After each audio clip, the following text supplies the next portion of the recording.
సర్లే ఏమవుతాడు నీకు ఇతను అని అవుతాడా వచ్చి లేదు లేదమ్మా నాకు మొదట్లోనే ఒక ఆయన బిందె పట్టుకుంటానని అర్థమైపోయింది ఈ ఊళ్ళో నీళ్ళ సమస్య ఉందని. ఏమవుతాడు ఇది అతనిది ఏమవుతాడు ఇతను కొడుక ఈ కొడుకు చూసుకోలేదా సర్పంచ్ మళ్ళీ నీళ్ళు వచ్చి చూడాలా కదా ఊరికని కథలు చెప్పుకుంటూ కూర్చున్నాడు చేస్తారు కదా.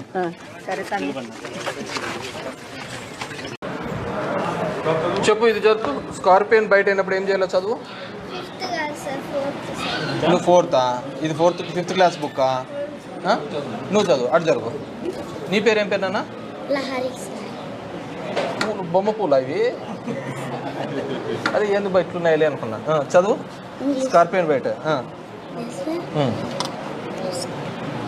కూర్చొని చదువు కంగారు పడొద్దాం.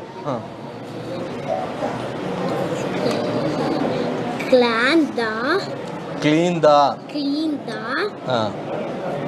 చదువు WOUND wound with mild soap water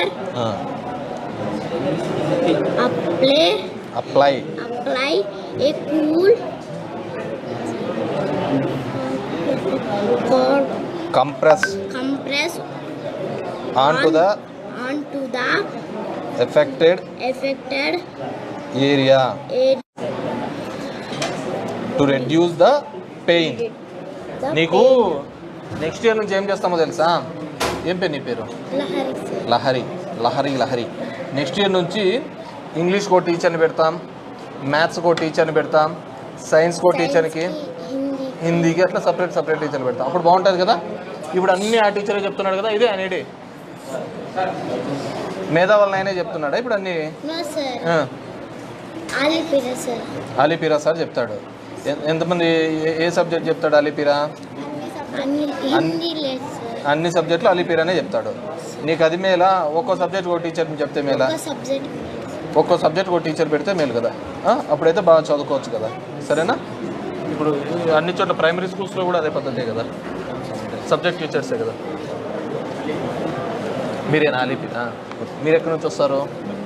మొదటి నుంచి వస్తారు. ఇప్పుడు అందరికి ఇంగ్లీష్ మీడియం ఉండాలి అని ప్రైమరీ దాంట్లోకి సీఎం గారు తీసుకుని వచ్చినారు జగన్మామ, అర్థమైందా? కానీ కొంతమంది ఆపింటే మళ్ళీ ఈ పద్ధతి తీసుకొచ్చినాం. ఇప్పుడు బాగా ఇంగ్లీష్లో మనకు బాగా గ్రిప్ వచ్చింది అనుకో, ఇప్పుడు 2 వచ్చినాయి. దీని మీద బాగా గ్రిప్ వచ్చింది అనుకో బాగా పోవచ్చు. తెలుగు వస్తుంది, ఇంగ్లీష్ వస్తుంది.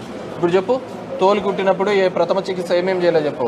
సబ్బు నీళ్ళతో గాయాన్ని కడిగి గాయం భాగంపై నొప్పి తగ్గేటట్లు మెల్లగా ఒత్తాలి. వెంటనే బాధితుని డాక్టరు వద్దకు తీసుకువెళ్ళాలి. తేలు కుడితే ఆ పని చేయాలి. సరేనా? చెప్తావు అందరికీ.